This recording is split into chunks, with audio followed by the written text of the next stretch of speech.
Bonjour et bienvenue à tous pour cette deuxième vidéo CTF sur la plateforme TryHackMe. Donc là on est toujours sur un CTF de niveau facile.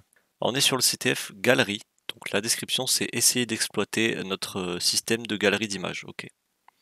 J'ai déjà démarré la machine comme d'hab. Ça aussi c'est un CTF que j'ai déjà fait il y a un petit moment. Pareil je vous mettrai le compte rendu écrit en anglais dans la description. Je vous mettrai aussi le lien de la room et des docs utiles si jamais il y a des documentations que je trouve utiles par rapport à ce qui est utilisé pour accomplir ce CTF. Donc on va commencer. Ok, donc déjà on doit trouver le nombre de ports ouverts comme d'hab. Donc j'ai déjà lancé ma machine virtuelle. En fait pour être honnête je tourne cette vidéo directement après la première puisque je fais rarement un seul CTF de la journée. Quand j'en fais plusieurs. Euh, ok, donc on va comme d'hab créer un dossier mkdir galerie. C'était galerie, hop, petit clear, voilà. Et on va commencer par un scan and map. Donc toujours, moi je fais des scan and map agressifs pour récupérer un max d'informations, mais dans des cas réels, surtout si on cherche à être discret, par exemple, si on fait du red teaming par exemple et qu'on cherche à être discret, les types de scans que je fais moi sont pas discrets du tout. Voilà, donc je tiens à le préciser. Mais de toute façon, je ferai une vidéo un peu plus détaillée sur Nmap. Une vidéo à part entière pour Nmap. Donc l'adresse IP, on l'a là. Voilà, copier. Voilà. Je vais coller l'adresse IP-A-P-O Nmap results.txt. Je suis déjà tombé sur plusieurs CTF où ce type de scan Nmap prenait vraiment un temps infini. J'exagère un peu, mais c'était vraiment beaucoup trop long. Il y avait plein de ports qui étaient en écoute sur la machine cible, mais qui menaient pas à grand chose en fait. Ah, et du coup ça faisait perdre du temps. Donc là, le scan est déjà terminé, c'était plutôt rapide, il n'y a que deux ports ouverts. Ok. Donc on a le port 80, euh, où il y a Apache 2.4.29 qui tourne. Pareil pour le port 8080. Donc là, on voit qu'il y a la page par défaut, on pourra vérifier, mais on voit qu'il y a la page par défaut de Apache sur le port 80. Tandis que sur le port 8080, on a l'air d'avoir quelque chose. Voilà. Le titre, déjà le titre de la page, c'est Simple Image Gallery System. Bon, on va aller jeter un œil aller jeter un œil à ces pages web. Donc, hop. Donc là, voilà. Donc là, voilà, on s'y attendait, hein. On a la page par défaut de Apache. Rien de bien intéressant ici, hein. Même si on peut essayer de vérifier le code source, tout ça, mais en général, il n'y a rien ici. Donc hop, 80-80. Et on est redirigé vers le répertoire gallery/login.php, ok, sur le port 80. Ok, bon. Et donc on a un Simple Image Gallery System. Et là on a une page de connexion. Première chose qu'on peut essayer de faire, c'est regarder le code source. Encore une fois, c'est peu probable qu'on trouve des choses, mais ça coûte rien de chercher parce que c'est rare, mais il arrive qu'il y ait des commentaires contenant des noms d'utilisateurs, voire même des mots de passe des fois. Alors dans des cas réels, c'est extrêmement rare, je pense, mais ça a dû déjà arriver. Que quelqu'un laisse par malheur en commentaire des identifiants dans le code. Ok, on n'a pas l'air d'avoir quoi que ce soit d'utile.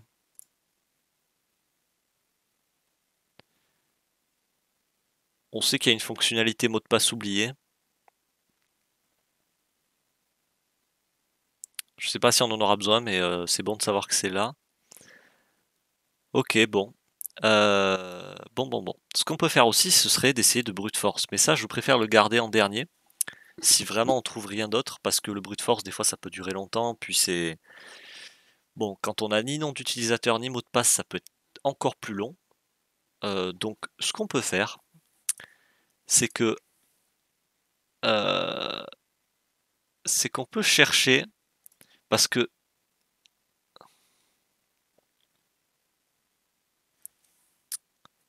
En fait, on peut chercher si ce Simple Image Gallery System si c'est quelque chose de connu, si c'est une application web connue qui a été installée sur ce serveur web. Donc on va tout simplement ouvrir un nouvel onglet et on va taper donc Simple Image Gallery System. On voit que j'ai déjà visité ce lien. donc voilà. Donc là on voit, on est sur, on a un site donc ExploitDB. C'est une base de données qui contient des exploits. Donc des exploits en fait c'est des scripts ou des programmes qui permettent d'exploiter des failles. Et donc justement cette base de données regroupe plein d'exploits pour plein de failles différentes. Donc là on voit que pour Simple Image Gallery 1.0, donc là on n'a pas d'informations sur la version il me semble. J'ai pas vu d'informations sur la version. Peut-être dans la console, j'ai pas vérifié la console. Parfois il peut y avoir des messages dans les rien. On n'a pas la version, mais bon, on peut se dire que ça peut être ça. On peut essayer. Et on voit que le type d'exploit ici, c'est une RCE, Remote Code Execution. Donc, ce qui signifie qu'on peut faire exécuter du code au serveur à distance. Ce qui est assez grave comme faille quand même, qui est assez pratique surtout pour un attaquant. On peut voir le code ici d'ailleurs. Donc c'est un code Python, à ce que je vois. Donc on a l'auteur, la date, et là il dit sur quoi ça a été testé sur Ubuntu. Ok, donc là on a des imports, ok. On peut regarder le code, c'est ce que je vous conseille de faire avant d'exécuter des scripts. En général, il vaut mieux regarder le code pour être sûr. En général, sur ExploitDB, normalement sur ExploitDB, il n'y a rien de malicieux, mais quand vous téléchargez un script comme ça, avant de l'exécuter, il vaut mieux savoir ce que fait ce script. Donc je vous conseille toujours de vérifier ce que ça fait. Si vous n'arrivez pas à comprendre le code, essayez quand même. Et si jamais, si jamais j'ai pas de conseil à vous donner, si vous savez pas comprendre le code, honnêtement, je saurais pas trop quoi dire. Après, en général, le Python, c'est pas ce qu'il y a de plus compliqué. Puis je pense que si vous vous intéressez à la cybersécurité, vous devez vous intéresser aussi à ces langages-là.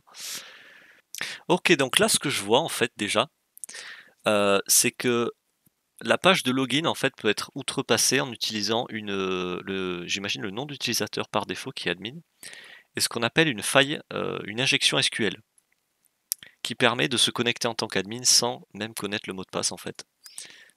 Pareil, là je vais pas rentrer trop dans le détail, je ferai des vidéos à part pour ça. Donc là, on voit que ce qui est utilisé, c'est une injection SQL pour outrepasser l'authentification. Ensuite, qu'est-ce qui fait ce script? Donc là, on voit qu'il y a un payload. Donc un payload, c'est un bout de code.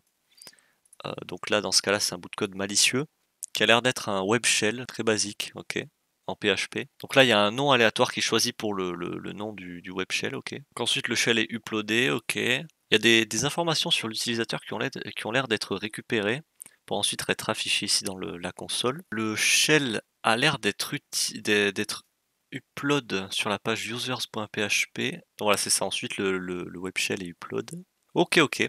Ce qu'on peut essayer de faire, c'est de le faire à la main. Mais je vais pas m'embêter, je vais directement utiliser cet exploit-là. Mais vous pouvez très bien essayer de reproduire l'exploit vous-même. Pas forcément le code, hein, mais d'essayer de reproduire ce que fait le code à la main, c'est possible. C'est juste que si vous voulez gagner du temps, quand il y a des exploits qui existent, autant les utiliser. Mais comme je l'ai dit, vérifiez toujours avant le code, par précaution, pour être sûr de savoir ce que ça fait. Donc là, voilà, j'ai téléchargé l'exploit, le script ici, Python. Je vais directement aller dans mon terminal. Oups. Je vais déplacer le script, donc téléchargement. Je vais le déplacer ici, /, et je vais l'appeler, juste l'appeler exploit.py, voilà. Donc là, voilà, on a le fichier ici. Donc je vais l'exécuter, je crois que c'est Python 3, on verra bien, de toute façon, s'il y a des erreurs, c'est que c'est pas Python 3. Python 3, et là, normalement, il va nous donner la syntaxe, ah non, même pas, il nous demande directement l'URL de la cible. Donc http 10.10. Et attendez, je vais vérifier l'adresse IP. 44.55 / galerie. C'est ça, hein, je vais vérifier avant d'entrer. / galerie, c'est ça. /. Ok. c'était assez rapide. C'était assez rapide. Donc là, on a le lien vers le web shell. On a le nom du web shell. Donc le login a bien été bypass. Donc là, on a les informations de l'utilisateur. Il n'y a rien de très utile. Ok. Bon, on va copier ça. J'ai dit on va copier ça. Ah oui, copier l'adresse du lien, voilà. Donc là, ce qui se passe, donc là, il y a juste marqué www-data, c'est un nom d'utilisateur. En fait, comment fonctionne ce web shell? Il va simplement exécuter sur la machine cible la commande qu'on passe ici dans le paramètre CMD. Donc là, la commande who am I, qui est une commande qui sert simplement à savoir quel utilisateur nous sommes. Donc moi, si je fais ça sur ma machine virtuelle, je vais vous montrer. Si je fais who am I, il va me dire que je suis l'utilisateur attaqueur. Voilà. Donc là, ça permet de savoir déjà quel utilisateur on est. Mais on va pas faire ça. On va taper d'autres commandes. Ici, on va taper par exemple ls.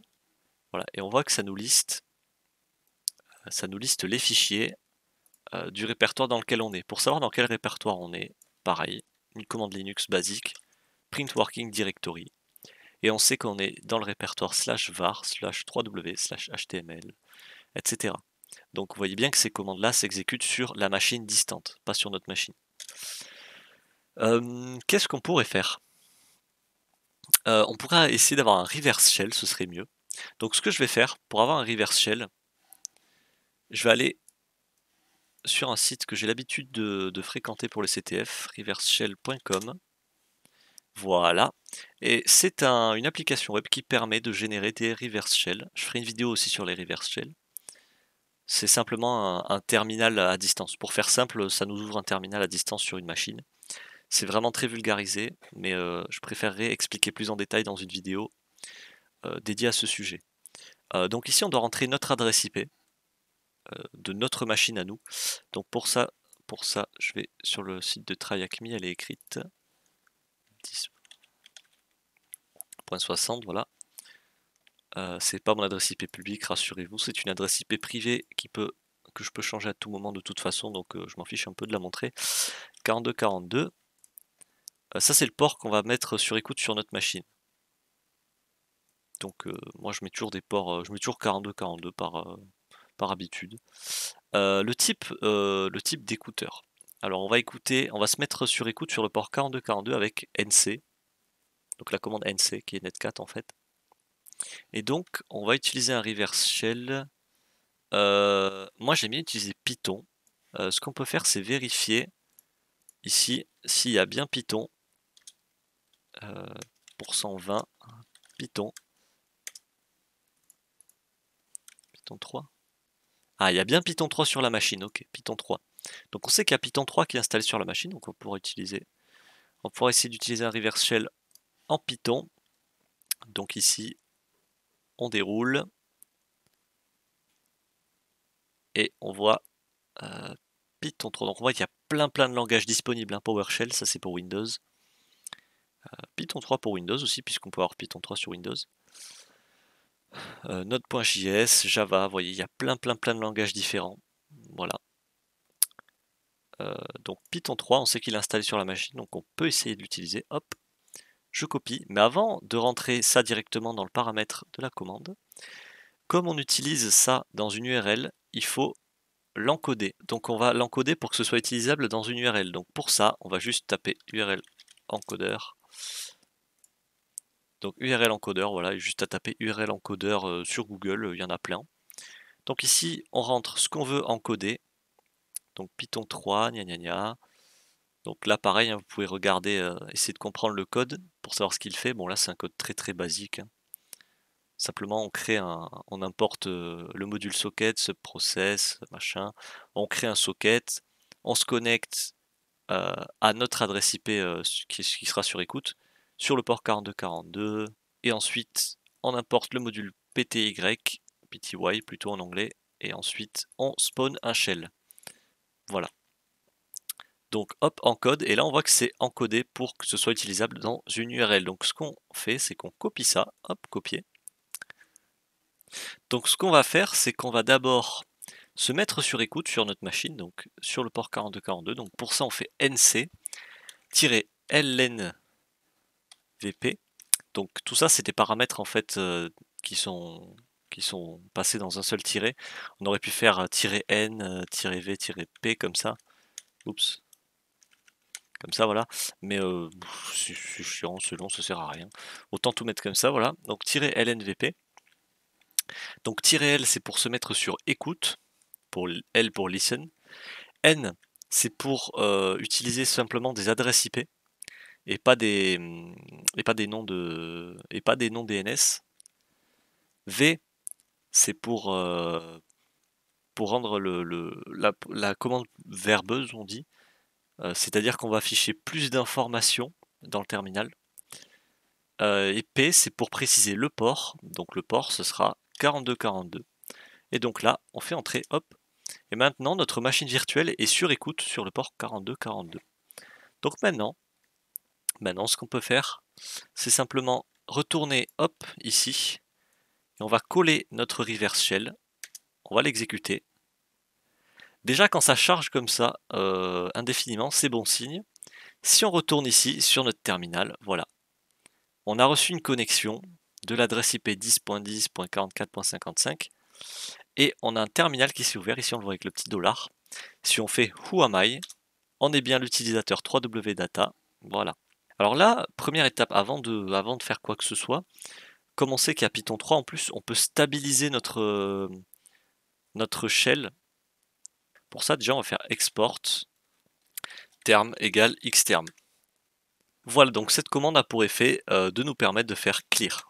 Voilà, maintenant on peut faire clear, on peut nettoyer le terminal. Là, le problème d'un reverse shell comme ça, c'est que si on fait CTRL-C pour annuler une commande, par exemple, ce qui va se passer, c'est que ça va quitter directement le reverse shell et on sera obligé de se remettre sur écoute, réexécuter le reverse shell sur la page web et on reprendra tout à zéro, entre guillemets.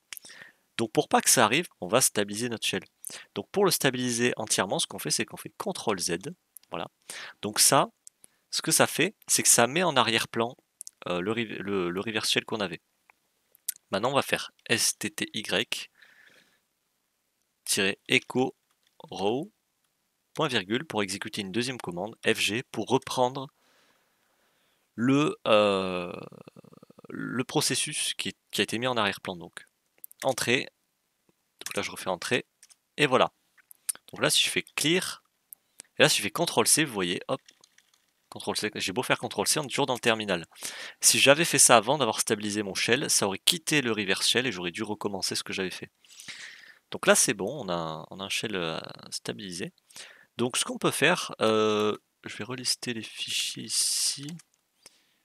On a un répertoire user 1, on va aller voir ce qu'il y a dedans, je sais pas du tout ce qu'il y a dedans, ls-la. Ok, juste des albums, rien de bien utile. Ce qu'on peut aller faire aussi, c'est aller vérifier dans le répertoire /home, ls-la. On voit qu'il y a un utilisateur Mike et on a le droit de lecture dans son répertoire. Ubuntu, lui, on n'a pas le droit de lecture dans son répertoire. Mais Mike, on peut. Donc Mike, on va aller dans son répertoire, hop, puisqu'on a le droit de lecture, et on va voir ce qu'il y a comme fichier intéressant. On n'a pas le droit de lecture par contre sur le fichier user.txt. Bon, en attendant, on va répondre aux questions. Combien de ports étaient ouverts? Alors je vais vérifier, je ne me rappelle plus. J'ai bien fait de sauvegarder ça. 2 ports ouverts, ok, je savais plus si c'était 2 ou 3. Donc 2 ports. De toute façon, le port SSH n'est même pas ouvert en fait, donc on n'aurait même pas pu se connecter en SSH. Donc quel est le nom du CMS? Donc on l'avait vu dans le... C'était Simple Image Gallery.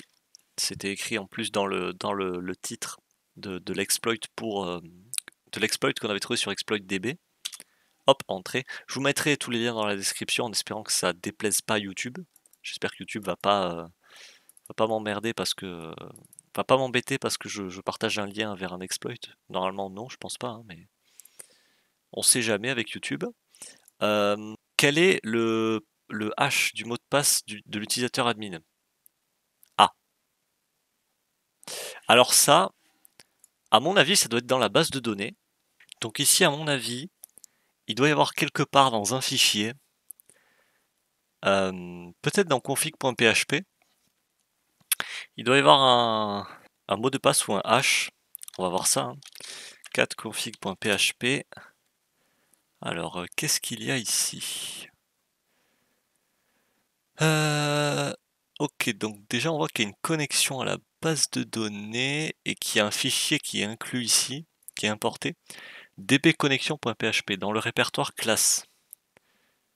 Et initialize.php. On va aller voir dbconnexion.php dans classe ls 4 dbconnexion. Oups.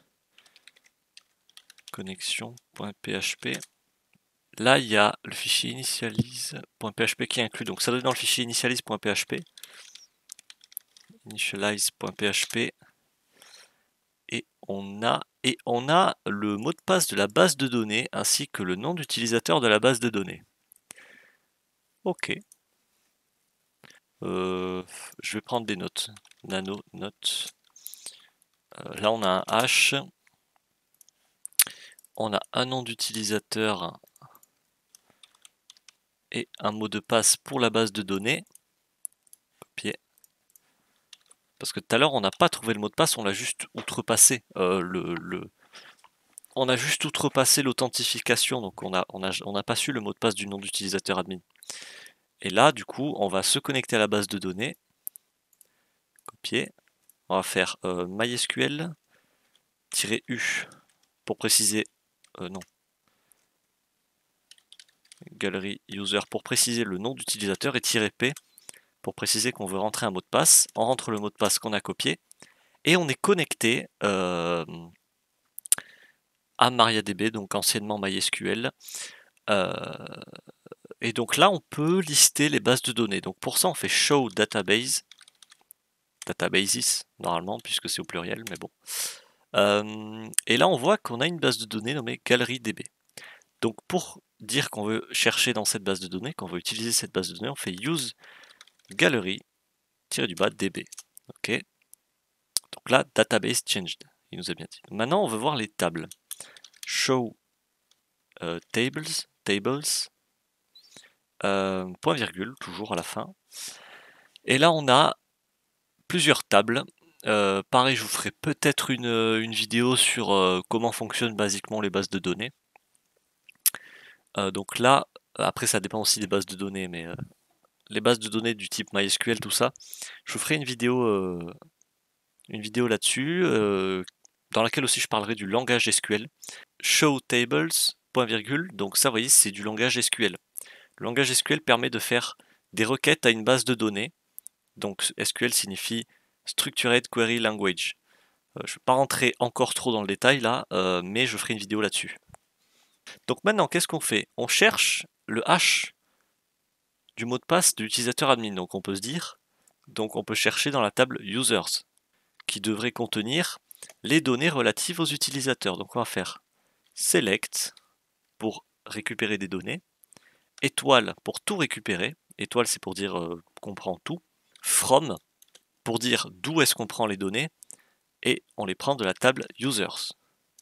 Et ensuite point virgule, entrée. Et là on voit, donc on a un tableau avec l'id de l'utilisateur, donc l'id 1, le prénom, le nom d'utilisateur, le mot de passe, et on voit ici le hash du mot de passe. Alors il faut savoir que normalement dans les bases de données, ce qui est stocké, c'est pas votre mot de passe en clair, c'est le hash du mot de passe. Pareil, je ne vais pas trop entrer dans le détail ici,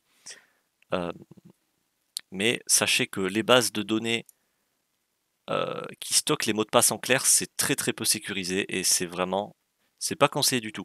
Donc là, on a le hash ici, hop, copier, on va le renseigner ici, hop, voilà, donc on a le hash du mot de passe de l'utilisateur admin. Bon alors désolé, j'arrête pas d'être dérangé, d'avoir des petits contretemps, c'est pour ça que le temps passe en haut là, mais qu'il n'y a rien qui avance parce que j'arrête pas de partir et de revenir devant mon PC. Oh là, c'est quoi ça?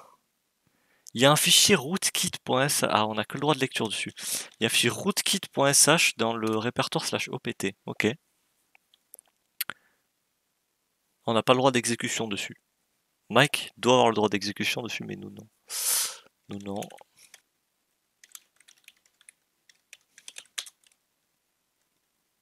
Oh! Oh! Je me suis dit par hasard, je vais regarder dans le répertoire où il y a les backups de base, donc /var/backups. Et là, on voit déjà qu'il y a une backup du répertoire home de Mike. Donc on va aller jeter un coup d'œil. On va aller voir ça. Clear. CD Mike. Ok. Clear. ls-la plutôt. On a le droit de lecture sur tout. Ouh, et on a le droit de lecture sur l'historique des commandes bash. Donc on va voir ça. On va voir s'il y a quelque chose d'intéressant là-dedans. On a son mot de passe. Alors déjà là, qu'est-ce qu'on a comme information en fouillant là-dedans? On a comme information deux choses. Le mot de passe de Mike, ici, best password box. Mais on sait aussi qu'il a utilisé sudo-l et qu'il a essayé de taper son mot de passe après. Ce qui veut dire qu'il a des droits admin. Logiquement. Donc on va faire su Mike. Hop. Oups, j'ai mis ce clic, je crois. Ouais. J'ai glissé sur mon clavier. Excusez-moi. Voilà. Donc on est connecté en tant que Mike maintenant. On est authentifié en tant que Mike. Donc maintenant, si on fait sudo-l, et on a le droit de lancer le fameux rootkit.sh en tant qu'admin, en tant que root. Ce qu'on va faire avant de l'exécuter, on va voir qu'est-ce qu'il y a dans ce script. Mince, rootkit, oui, je sais plus écrire. Rootkit.sh. Alors, qu'est-ce qu'il fait? Il exécute ça, ok. Et après, alors je connais pas trop de choses en bash, mais je connais quelques bases. Donc si on lui dit... Oh, je sais déjà. Je sais qu'avec Nano c'est un éditeur de texte sous Linux. Je sais qu'avec Nano, une fois qu'on est dans l'éditeur de texte Nano, on peut exécuter un terminal depuis Nano. Et en fait, si on exécute Nano en tant qu'admin, le terminal s'exécute aussi en tant qu'admin. Donc ce qu'on va faire là, c'est qu'on va exécuter en tant qu'administrateur ce script. Ensuite, on fera le choix read pour lire le fichier, pour ouvrir Nano, qui va donc ça va nous ouvrir Nano, l'éditeur de texte, en tant qu'admin. Et ensuite, on pourra ouvrir un shell en tant qu'admin. D'où je le sors ça? Je le sors de... Je vais vous montrer. C'est un site très pratique. GTFO Beans. Et ici, vous tapez par exemple Nano. Voilà. Et là, on voit par exemple qu'on peut... Voilà, ils disent là, quand on est dans Nano, on fait CTRL-R puis CTRL-X. Ensuite, on écrit reset, point virgule, sh, machin, machin. Et ça nous ouvre un shell en fait. Il y a d'autres petites techniques. Là, on voit qu'on peut écrire dans des fichiers. Bon, on voit qu'on peut lire des fichiers. On voit quand on... et justement, quand on peut ouvrir Nano en tant qu'admin avec sudo, c'est la même technique pour ouvrir un shell. Sauf que là, il rajoute sudo. Vous allez voir, on va faire ça. Je vous mettrai les liens dans la description à chaque fois. Donc là, ce qu'on va faire, c'est qu'on va faire sudo rootkit. Ah non, je suis obligé de taper la commande entière, je pense. Bon, je vais carrément copier-coller ça, ce sera plus rapide. Sudo /bin/bash. Et ensuite, donc on va exécuter bash. Et ensuite, on va exécuter ce script-là avec bash, du coup. Hop. Et là, il nous demande ce qu'on va faire. Donc on tape read. Et il nous ouvre un éditeur de texte, Nano. Et là, donc, on va suivre la technique, CTRL-R, CTRL-X. Et là, il nous demande quelle commande exécuter. Et on va exécuter reset, point virgule. Et je vais revérifier parce que je ne me rappelle plus de tout.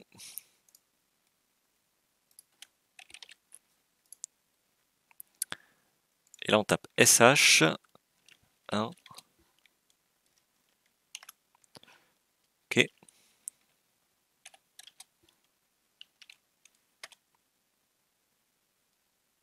Et là, on a un shell, c'est un peu buggé. On va faire un clear. Voilà. Et là, vous voyez le petit hashtag. Le petit hashtag, c'est bon signe. Ça veut dire qu'on est en tant que root. Pour vérifier, on va faire who am I, qui je suis. Et on est bel et bien l'utilisateur root. sur la machine. Si je fais ls, on est toujours dans le même répertoire. Alors je vais aller directement dans le répertoire de Mike, parce que j'ai pas récupéré le flag Mike ls cat user.txt. Je vais prendre ce flag, hop, copier. Et on va le renseigner ici. Donc quel est le flag utilisateur? Hop, on l'a trouvé. Et ensuite le flag root. Je pense qu'on va simplement aller dans le répertoire /root. Et voilà, cat root.txt. Et on a le flag root. Et voilà. C'est pas très compliqué. Pareil, hein, c'est un CTF de niveau facile. Hop, submit. Et on a terminé. Oh, c'était plutôt cool. C'était assez simple. Alors, qu'est-ce qu'on a fait pour résumer dans ce petit CTF là? On a fait du scan de port avec Nmap, comme d'hab. On a fait un tout petit peu d'énumération très basique sur l'application web, sur le serveur web plutôt. On a fouillé un peu dans la base de données qu'il y avait sur la machine.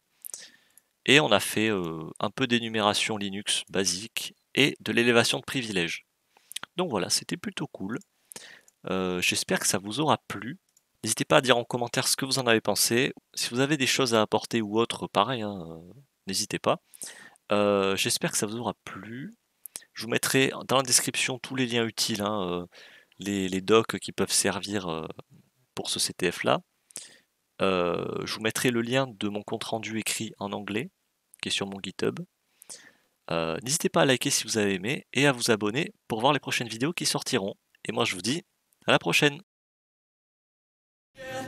I'm taking 6 shots, yeah, straight to the face. And I wanna get lost, I'm sick of this place. Don't know how to stop when I'm feeling this way. So I'm taking